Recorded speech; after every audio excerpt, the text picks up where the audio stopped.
Yeah, let's make it a good show, boys. Live in 3, 2, 1.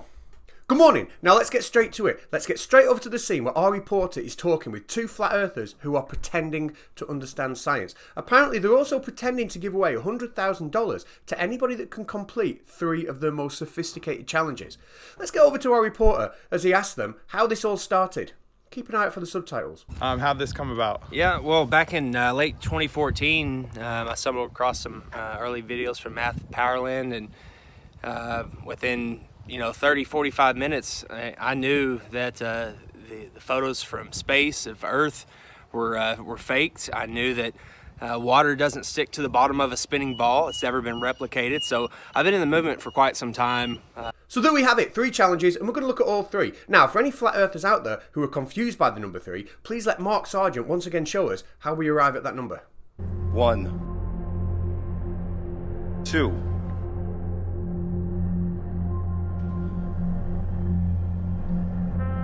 3. Well done, Mark. It's good to see you still got it. Now, let's get straight back to the field where our flat earth duo are about to reveal their first challenge. What does the challenge consist of? The challenge, there's 3 main parts. We want to see replication using the scientific method, observing, measuring, and repeating water sticking to a ball. It didn't even have to be spinning. We just want to see water conforming to the exterior of a ball. Okay, without it dropping and dripping off the bottom and sides. Ladies and gentlemen, I think you'll agree that is incredible. Let's get over to our science expert to hear a little bit more about this challenge. Right, thank you. Now, this is indeed a complicated challenge. I've brought my science book to see what it can tell me. And what it's telling me is essentially that these gentlemen want us to prove that gravity exists by carrying out an act that would actually disprove gravity as we know it. You see, when you start to get more advanced in science and you get to the point where you're ready for big school, then you understand that the gravitational pull of the Earth will always outcompete the gravitational pull of a ball. So it would actually fly against the current heliocentric model to find water clinging to the exterior of a ball. But of course, we can always show water acting in a whole variety of strange ways when it's in space. Just be prepared to be called a liar if you do. So to put this into context, asking us to prove gravity by showing water sticking to the outside of a football here on Earth is as scientifically literate as asking me to prove that butterflies can fly by pulling off their wings and stapling them to the back of a woman's weekly. Okay, thank you. That's fair comment. Mark, what do you think? The flat earth community says that the moon is less than 50 miles wide. Well, the flat earth community are wrong, and also that's got nothing to do with what we're talking about. You're fired. Now let's get back over to the scene with our reporter as we're about to find out the next part of the challenge. Beautiful. Okay, so we want to see that.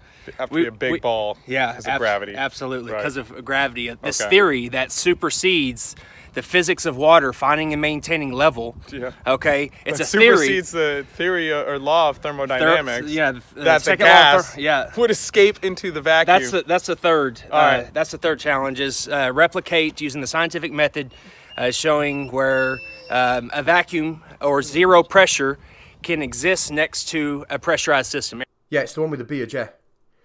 Well, he can't help it. Hang on. Right, welcome back. So, it does appear that our flat earth duo are going to deliberately misrepresent the atmosphere and try and analogize the atmosphere with a pressurized can, when in reality we already have pressures, different pressures existing side by side within our own atmosphere without the need for a physical membrane. Science guy, what do you think? Now, I will have to check my science book again, but it does appear that this challenge is born out of a complete misunderstanding of what the second law of thermodynamics is. Now, doing my research, Mr. Thompson believes that having the atmosphere next to the vacuum of space violates this law, and it violates this law because Nathan Thompson listens and believes to every word that Quantum Eraser, another flat earther on the internet, says. Now, Quantum Eraser has a superpower. It's like a form of Tourette's, and he can't stop saying the word container. Quantum Eraser. His favourite word is container. And the reason he keeps saying the word container is that he also misunderstands the second law of thermodynamics and for some reason believes that there must be some sort of physical barrier between the atmosphere and space. But I am surprised that Nathan Thompson is still singing this song. You see, we all remember the time when Nathan Thompson debated Baldy Cats on Simon Dan's channel, and Baldy Cats put Nathan Thompson's understanding of thermodynamics to the test. if you're running the largest Facebook group on the internet and you're telling people that the second law of thermodynamics says that it's impossible to have an atmosphere, you must be really familiar with what these terms mean here, because anybody with a fundamental understanding of entropy will be able to tell me straight away what those terms mean. But Nathan Thompson showed thousands of people live that he had no idea what the second law of thermodynamics said. Yeah, I do remember that, and I also remember Baldy Cats giving him a good telling off for it as well. You can shrug your shoulders, but essentially you have said that the explanation for the second law of thermodynamics means we can't have gas pressure next to a backroom. You have invoked the explanation. All I'm doing is correcting your explanation, and you clearly, everybody's watching us, 2,000 people in the chat watching, and everybody can see you have no idea what the second law of thermodynamics is. Baldy Cats, do you want to comment on that? Hey guys, yeah, I will comment actually. Now, I was as surprised as anybody that Nathan Thompson was still claiming he knew what the second law of thermodynamics was. So a couple of days ago, I bobbed over to his channel just to see if he did. Conspiracy Cats, I already whipped your ass in a debate on Simon's Dan's channel where you talked about a stationary northern pole star, which doesn't work on a globe, and then showed cartoons and pretended that earthquakes only work on your cartoon globe. Now, it seemed that he still didn't know the answer, and he was getting a little bit agitated with me asking him. Shut up before I block you. You're boring and annoying and scientifically illiterate. So I asked him another 5 times. Conspiracy Cat says, what's the second law of thermodynamics? Well, according to M. Stone, who got toe tagged on Nathan Oakley's channel the other day, it's the law that proves space is fake.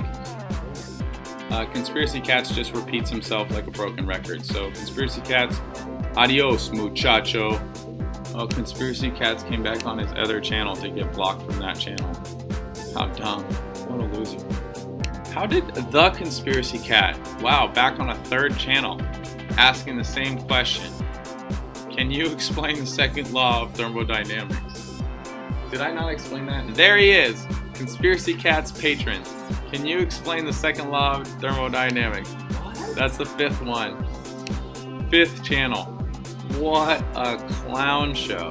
Thank you. Now, anybody that listened to what Nathan Thompson said there may have heard him say the word Polaris. So maybe now's a good time to revisit the time when he couldn't understand how the observations we make of Polaris disprove a flat Earth. You see, on a flat Earth, Polaris will have to be in a different position for every single observer. And all we need to be able to understand that is a basic understanding of geometry. Unfortunately, when Nathan Thompson was presenting with this point, he couldn't even calculate the opposite of a triangle, because in his world, geometry only works in miles, not kilometers.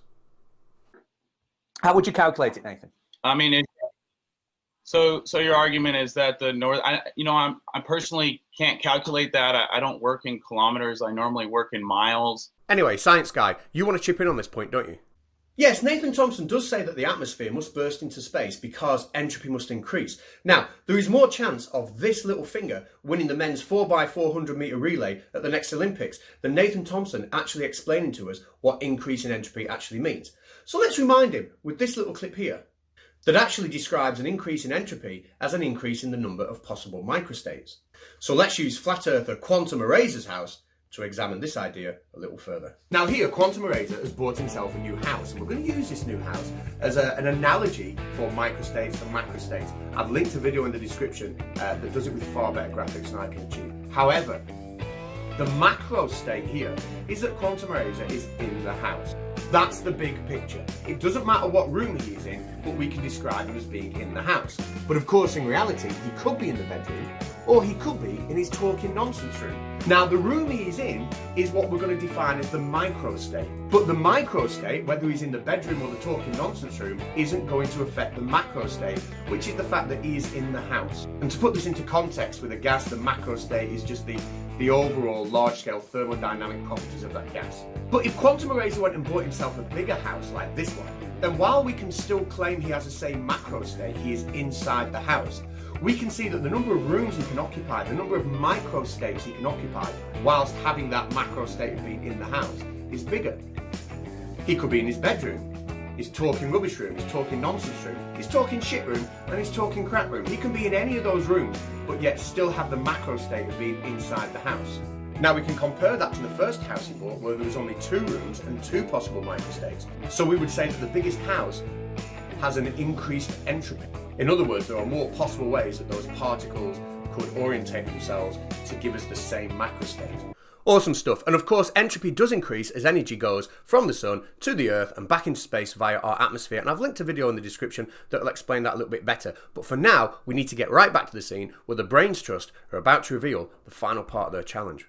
I want to see where sea level, where the physics of water finding and maintaining level, go from sea level being level and flat, a flat surface, to convex.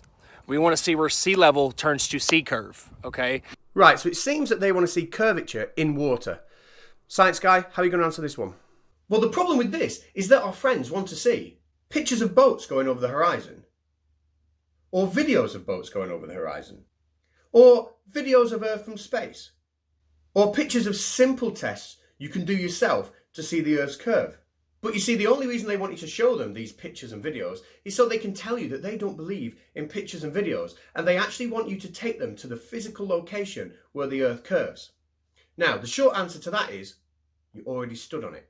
Anyway, sometimes, when presented with a really good picture, like Soundly's picture of Lake Pontchartrain, they like to make up ad hoc, poorly thought through baby science to try and get around it. They've shown like that picture of Lake Pontchartrain where it shows the limited angular resolution of our eyes in the camera. It looks like it's curvature, but if you go up higher... in. Yes, limited angular resolution is a brain fart from this man. Dick brain. And he farted out this idea in an attempt to explain away the obvious curvature of the Earth. And this is exactly the same as a pair of wind turbines disappearing into the distance, or anything disappearing into the distance due to angular size or the angle of attack being too limited to see the item. So according to my science book, it does say that Nathan Oakley claimed when he made up his angle of attack that something called angular limitation come into play when the diffraction limit was reached.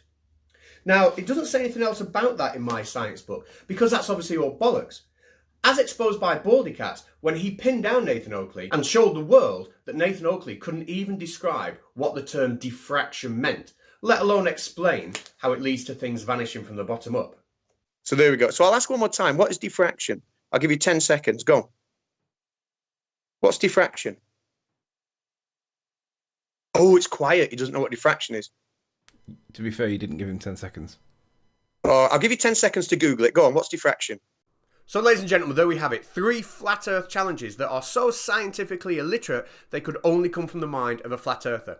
Complete challenge 1, and you disprove gravity. Complete challenge 2, and you disprove gravity and everything we understand about the atmosphere. And complete challenge 3, and you'll be called a liar. Let's head back over to the field to see what Cagney and Lacey think of that. You are a globetard. Yeah. You are an ignorant, psychotic, child abused globetard that never grew up and never dealt with the past abuse and bullying that you dealt with as a child. Nice. Now, sadly, ladies and gentlemen, that's all we've got time for today, but we will be back live in a couple of days to hear a little bit more from this man. Hello, it's me again, Johnny. I'm a Jussy Pants. Now, check this out. I'm really proud of this one. Oh, the irony. See you very soon. Cats, conspiracy cats. No one quite liking to flatten the flats. So come feel the vibe, like and subscribe, and take off your hats to conspiracy.